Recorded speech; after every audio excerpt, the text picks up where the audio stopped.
बिस्मिल्लाहिर्रहमानिर्रहीम, अस्सलाम वालेकुम। आज 23 मई है, हफ्ते का दिन है और साल है 2026 में। आपका मेजबान गुलाम मुस्तफ़ा आपकी खिदमत में हाजिर हूँ। उम्मीद है कि आप लोग जहां भी होंगे बखैर व आफियत होंगे। आज तुर्किया से यूएई की मौत का परवाना जारी कर दिया गया है।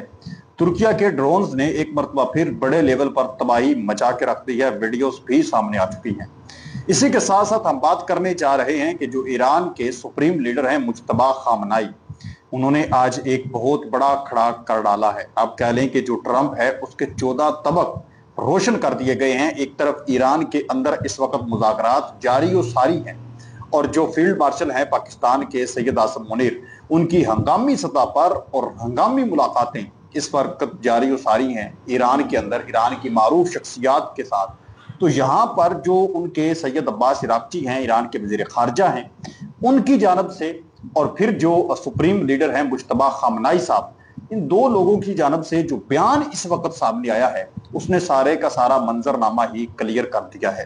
मैं मुकम्मल डिटेल आप लोगों के साथ शेयर करने जा रहा हूं। ट्रंप को बदतरीन शख्स का सामना इस वक्त करना पड़ रहा है। अगर आप इस चैनल पर नए हैं तो इसको लाजमी सब्सक्राइब कर लें और कमेंट सेक्शन में अपनी जो कीमती राय है उसका इजहार भी जरूर कर लें और पाकिस्तान जिंदाबाद कमेंट सेक्शन के अंदर जरूर लिखें। सबसे पहले हम बात करते हैं ईरान अमेरिका जंग के जो हालिया मुज़ाकरात हैं इनको लेकर, इनकी ताजा तरीन सूरत हाल को लेकर। नाज़रीन मोहतरम, सबसे पहले तो एक बड़ी खबर जो ब्रेक हो रही थी कि ईरान का जो फिजाई सिस्टम है, जो उसकी फिजाई हदूद है, उसको बंद कर दिया गया है। तो ये खबर काफी ज्यादा वायरल हुई, काफी ज्यादा जो है वो सोशल मीडिया के ऊपर ये खबर देखी गई। लेकिन इस हवाले से ईरान ने ये क्लियर कर दिया है, ईरान की जो सिविल एविएशन अथॉरिटी है उसने आज 23 मई 2026 पर सोशल मीडिया पर फैलाई गई नोटम की मुकम्मल तौर पर तरदीद कर दी है। यानी जो दावा किया जा रहा था कि एक नोटम जारी है कि ईरान की फिजाई हदूद बंद है, बड़ा अटैक होने जा रहा है, तो ईरान ने कहा है कि ऐसी कोई बात नहीं है, कोई नोटम जो है वो नया जारी नहीं किया गया। मुल्क में हवाबाजी की सूरत हाल नॉर्मल है, तमाम परवाजें शेड्यूल के मुताबिक चल रही हैं। ये बयान जो है वो उनका ताज़ा तरीन अभी जो है वो सूरत हाल पर सामने आया है।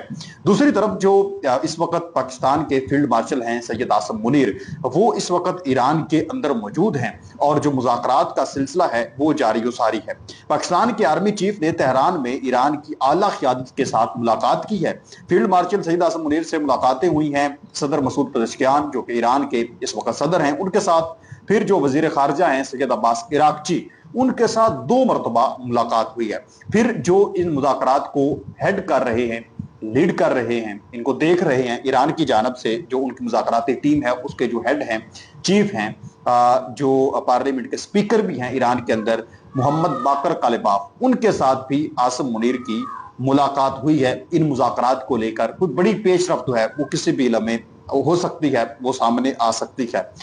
इसके साथ साथ जो तुर्की के वजीर खारजा हैं हकान फिदान, उन्होंने भी ईरान, कतर और पाकिस्तानी सालसों से टेलीफोनिक राब्ते किए हैं। गुफ्तगू में ईरान और अमेरिका के दरमियान जारी मुज़ाकरात की ताज़ा पेशरफ्त पर तबादला ख्याल किया गया है। कतर का वफद जो है वो भी ईरान के अंदर पहुंचा था, पाकिस्तान का वफद जो है वो वहां पर पहुंचा, फिर ईरान का वफद ऑलरेडी वहां पर मौजूद था। फिर जो कल मार्को रोबियो है अमेरिका के वजीर खारजा है, उनकी जानब से भी ये स्टेटमेंट सामने आई थी, इस तरह का बयान सामने आया था कि पाकिस्तान के साथ राब्ते में हैं और मुज़ाकरात का एक सिलसिला जो है वो जारी व सारी है। लेकिन इस तमाम तर सूरत हाल के अंदर एक जो जंग है उसके खतरात भी मुंडला रहे हैं। CBS की जानब से एक इस वक्त खबर ब्रेक की गई है कि ट्रंप इंतजामिया ईरान के खिलाफ मुमकिन नए फौजी हमलों की तैयारी कर रही है। ताहम सफारती मुज़ाकरात भी जारी हैं। अभी किसी कार्रवाई का हतमी फैसला नहीं किया गया, लेकिन ईरानी रद्द-ए-अमल के खदशात के पेश नज़र अमरीकी फौजी तैयारियों का जायजा लिया जा रहा है और बाज़ एहलकारों की छुट्टियां जो हैं वो भी मनसूख कर दी गई हैं अमरीका के अंदर। क्योंकि वो कोई ईरान के ऊपर बड़ा अटैक करने जा रहे हैं। CBS न्यूज़ ये इस वक्त दावा कर रही है। अब एक तरफ अमेरिका की जानब से इस तरह की चीजें सामने आ रही हैं, ट्रंप की जानब से जो है वो धमकी आमेज इस तरह के बयान सामने आ रहे हैं। दूसरी तरफ ईरान जो है वो भी खामोश नहीं बैठा हुआ। इस वक्त जो आयतुल्लाह सैयद मुज्तबा खामनाई हैं, जो ईरान के मौजूदा सुप्रीम लीडर हैं, उन्होंने कहा है कि अगर इस बार हमारे प्यारे मुल्क ईरान के खिलाफ जंग या जारहियत हुई तो ये पहले की तरह इलाकाई जंग नहीं रहेगी, बल्कि एक एक्स्ट्रा रीजनल जंग होगी। हम तुम्हें ये साबित कर देंगे कि जंग का हकीकी इल्म किसे है। ایران اور ایرانی عوام کبھی ہتھیار نہیں ڈالیں گے، ہماری تاریخ اور تہذیب اس کی گواہ ہے۔ ایران کی جانب سے سید مجتبیٰ خامنہئی صاحب کی جانب سے یہ اس وقت دعویٰ کیا جا رہا ہے کہ انہوں نے اسٹیٹمنٹ جاری کی ہے کہ ہماری تاریخ بھی اس چیز کی گواہ ہے اور ہماری تہذیب بھی اس چیز کی گواہ ہے کہ ہم نے کبھی دشمن کے آگے سرنڈر نہیں کیا، ہتھیار نہیں ڈالے۔ تو اس مرتبہ بھی یہی ہوگا، ہم سرنڈر تمہارے آگے نہیں کریں گے، ہم جو ہے وہ لڑیں گے اور بھرپور طریقے کے ساتھ لڑیں گے۔ اور جو دوسری بات ہے جوہری مسئلہ جو ایران کا افسردہ یورینیم ہے کہ وہ امریکہ کے حوالے ہو جائے گا، تو اس حوالے سے جو ایران کے وزیر خارجہ ہیں انہوں نے یہ کہا ہے کہ اس مرحلے پر جوہری مسئلے پر بات چیت نہیں کی جائے گی۔ یہ اس وقت ان سے منسوب ایک بیان سامنے آ رہا ہے کہ نیوکلیئر ایشو جو ہے اس کو لے کر ابھی جو مذاکرات کا ایک دور جاری ہے اس میں کوئی بات ہی افسردہ یورینیم کو لے کر نہیں ہوگی۔ اور ٹرمپ کیا چاہتا ہے؟ ٹرمپ یہ چاہتا ہے کہ افسردہ یورینیم پر پہلے بات ہونی چاہیے، وہ ہمارے حوالے ہونی چاہیے، پھر جو ہے وہ کسی اور چیز پر بات ہونی چاہیے۔ ایران یہ کہتا ہے کہ پہلے پابندیاں ساری کی ساری ختم ہونی چاہیے، جنگ کے اندر جتنا ہمارا نقصان ہوا ہے اس کا ریانہ ان کو بھرنا چاہیے۔ ابنائے ہورمز کے اندر جو ان کے قریبی جو بحری ناکہ بندی ہے امریکہ کی وہ ختم ہونی چاہیے۔ پھر جو وہ اسٹیٹ آف ہورمز ہے وہ ایران اور عمان کی ٹریٹری ہے، تو اس پر ہمارا فیصلہ ہونا چاہیے کہ کیا کرنا ہے کیا نہیں کرنا، کتنا ٹول ٹیکس لینا ہے، جو کچھ بھی کرنا ہے یہ چیزیں پہلے ہونی چاہیے، تمام محاذوں پر جنگ بند ہونی چاہیے، پھر جو ہے اس چیز پر بات کریں گے۔ لیکن امریکہ کہتا ہے کہ پہلے ہم نے اس چیز پر بات کرنی ہے پھر دوسری چیز پر بات کرنی ہے۔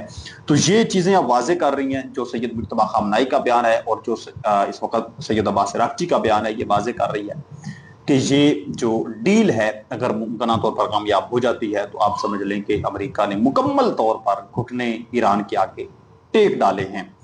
اسی کے ساتھ ساتھ آپ لوگوں کو بتاتا چلوں کچھ اہم ترین چیزیں ہیں۔ اس وقت ترکیہ اور یو اے کے درمیان ایک نیا پھڈا جو ہے وہ شروع ہو چکا ہے۔ ایک بات آپ یاد رکھیں کہ ہمیشہ ایک چیز کو دیکھتے ہوئے ریلیشن بنائے جاتے ہیں، چاہے وہ کوئی گھریلو تعلقات ہوں، چاہے وہ کسی ایک ملک کا معاملہ ہو یعنی قومی ان کے معاملات ہوں یا انٹرنیشنل لیول پر معاملات ہوں، ہمیشہ جو دشمن کا دشمن ہوتا ہے اس کو دوست سمجھا جاتا ہے، اور جو دوست کا دشمن ہوتا ہے اس کو ہمیشہ دشمن سمجھا جاتا ہے۔ تو ناظرین محترم، آپ لوگ جانتے ہیں کہ سوڈان کے اندر اس وقت دو جو ہے وہ گروپس ہیں، ایک طرف ہے RSF اور دوسری طرف ہے سوڈانی فوج، سوڈان کی جو اپنی آرمی ہے۔ زیادہ علاقہ آج بھی سوڈان کی آرمی کے پاس ہی موجود ہے، لیکن جو RSF ہے اس نے بھی بڑے لیول پر تباہی مچا کر رکھی ہوئی ہے، اور RSF جو ہے اس کو سب سے زیادہ جو سپورٹ حاصل ہے وہ ہے یو اے کی، کیونکہ یو اے نے وہاں سے سونا جو ہے وہ سمگل کروانا ہوتا ہے۔ یہ بڑے بڑے جو برج خلیفہ آپ دیکھ رہے ہیں، یو اے ہوٹل دیکھ رہے ہیں، یہ بزنس ہب جو آج یو اے بن چکا ہے، یہ جو چند سالوں کے اندر کھایا مکمل اس کی پلٹ گئی ہے، اس کے پیچھے سوڈان کے اندر جو ان کا سونا ہے اس نے ایک اہم ترین کردار ادا کیا ہے۔ جو سوڈان کے اندر انہوں نے خانہ جنگی وہاں پر شروع کروائی، سوڈان کے مسلم کمیونٹی کو اتنی بربریت کے ساتھ ان کا جس طرح سے مرڈر کروایا گیا، اس کا ایک اہم ترین کردار ہے ان بلند و بالا جو یہ جو بلڈنگز آپ کو نظر آ رہی ہیں۔ اچھا، یو اے جو ہے وہ RSF کو چینی ہتھیار دیتی ہے، ڈرونز دیتی ہے، مشین گنز دیتی ہے، توپ خانہ دیتی ہے، دیگر فوجی ساز و سامان مکمل طور پر پہنچایا جاتا ہے، خاص طور پر چاڈ اور ایتھوپیا اور دیگر راستوں سے۔ مالی مدد، مالی فنڈنگ کی جاتی ہے، گولڈ سمگلنگ کے ذریعے مالی آمدنی اور لاجسٹک سپورٹ بھی RSF کو دی جاتی ہے۔ اس کے علاوہ یو اے کی حمایت یافتہ کولمبیائی میری سینرز جو ہیں RSF کی طرف سے لڑ رہے ہیں، خاص طور پر الفاشر کی لڑائی میں۔ پھر تربیت اور لاجسٹکس جو ہیں، خاص طور پر ایتھوپیا میں RSF کے ٹریننگ کیمپ جو ہیں ان کو بھی یو اے فنڈ کرتا ہے، یعنی RSF کو ٹریننگ سے لے کر آگے تباہی مچانے تک مکمل طور پر جو سپورٹ ہے وہ یو اے کی حاصل ہے۔ اب اگر وہاں پر RSF کی تباہی مچتی ہے، RSF ماری جاتی ہے، ختم ہو جاتی ہے، تو نقصان RSF کو ہوگا، لیکن جو پیچھے اس کا انویسٹر ہے اس کو نقصان اس سے کئی گنا زیادہ ہونے جا رہا ہے۔ یو اے پہلے بھی پھنس چکا ہے، جتنا بھی اس کے پاس پیسہ آ رہا تھا وہ ٹورزم کی وجہ سے آ رہا تھا، انویسٹر آ رہے تھے، انویسٹر بھی نکل رہے ہیں، ٹورسٹ بھی ختم ہو رہا ہے، اور اب یہاں پر جو سونے کی سمگلنگ کا معاملہ تھا وہ بھی بند ہوتا ہوا نظر آ رہا ہے۔ मामला ये पेश आया है नाज़रीन मोहतरम कि दूसरी तरफ एक तरफ तो आरएसएफ को यूएई सपोर्ट करता है, जबकि दूसरी जो ईरानी सूडानी फौज है उसको सऊदी अरब सपोर्ट कर रहा है, उसको मिस्र सपोर्ट कर रहा है, तुर्किया बिलखसूस उसको अपने जो जदीद तरीन ड्रोन्स टेक्नोलॉजी है वो उसको प्रोवाइड कर रहा है, मुहैया कर रहा है। आज क्या हुआ है, मामला ये पेश आया है कि सूडान के अंदर जो सूडान की फौज है उनके पास जो बैरक्तार एकिंची जो एक तुर्किया का एक ड्रोन टेक्नोलॉजी है, तुर्की का बनाया हुआ ड्रोन है, वो उन्होंने ड्रोन इस्तेमाल किया है। और जो उनके दुश्मन हैं, आगे दुश्मन उनके कौन हैं पहले बता चुका हूं, आरएसएफ उनके दुश्मन है और दूसरे जितने भी उनके दुश्मन हैं उनके ऊपर जो है वो अटैक किया गया है और बड़ा कामयाबी के साथ जो है वो इसको अटैक किया गया है और इसने बड़े लेवल पर तबाही मचाई है। और इसकी जो रेंज है वो 100 किलोमीटर से ज्यादा बताई जा रही है और जमीनी और हवाई आदाब दोनों को ये निशाना बना सकता है। और नाजरीन मोहतरम, अब ये जो आकिंची ड्रोन्स हैं इनको अब एक मरतबा इनका जो इस्तेमाल करने का सिलसिला इन्होंने शुरू कर दिया है। अब आरएसएफ का नामो निशान ये मिटा देंगे। तुर्की अगर इस तरह से सपोर्ट करता है इसको, सूडान की आर्मी को, और आरएसएफ को वहां से खत्म करवा देता है, तो आप कह लें कि ये तुर्किया जो है वो बिल वास्ता इनडायरेक्ट जो है वो हमला किसके ऊपर कर रहा है, यूएई के ऊपर कर रहा है। अगर सूडान की आर्मी को मुकम्मल तौर पर सपोर्ट करके, तो आज तुर्किया के ड्रोन को इस्तेमाल करते हुए जो वहां की सूडान की आर्मी है उसने उनके दुश्मन है, आरएसएफ हो या उनके इत्तेहादी हो, उनके ऊपर एक तबाही मचाई है, उनके टेक्नोलॉजी को तबाह किया है, जेर किया है। तो ये आप कह लें कि यहाँ से भी अब यूएई की तबाही का सिलसिला जो है वो अब शुरू हो चुका है। पहले टूरिज्म जाती रही, फिर इन्वेस्टर्स जाते रहे, जो ईरान ने अटैक किए। बड़ी मुश्किल से होता है चमन में दीदा और पैदा, अब बड़ी मुश्किल से लोग आएंगे। मेरी कल भी मुलाकात हुई है, एक हमारे दोस्त आए हैं यूएई से, तो वो बता रहे थे कि पहले वाली सूरत हाल नहीं रही, मुकम्मल तौर पर सूरत हाल जो है उस वक्त तब्दील हो चुकी है। जितना भी गोरा इन्वेस्टर था वो निकल चुका है। गोरे ने इन्वेस्ट करनी है मिलियन बिलियन ऑफ डॉलर्स में एशियाई मुल्क के अंदर, तो आपके सामने है जो हालात हैं, लोग खाने से तंग हैं। चंद एक लोग हैं वहां पर जिन्होंने इन्वेस्टमेंट करके रखी हुई है, तो वो भी निकल रहे हैं, गोरे भी वहां से इस वक्त निकल रहे हैं। तो यूएई की तबाही के परवाने पर इस वक्त मुकम्मल तौर पर दस्तखत हर हवाले से हो चुके हैं और ये बिन जायद जो है हर तरफ से इस जकड़ता हुआ नजर आ रहा है। तो नाज़रीन मोहतरम, ये इस वक्त तमाम तर सूरत हाल है। आप इस पर क्या कहते हैं, अपनी कीमती राय नीचे कमेंट सेक्शन के अंदर जरूर लिखें।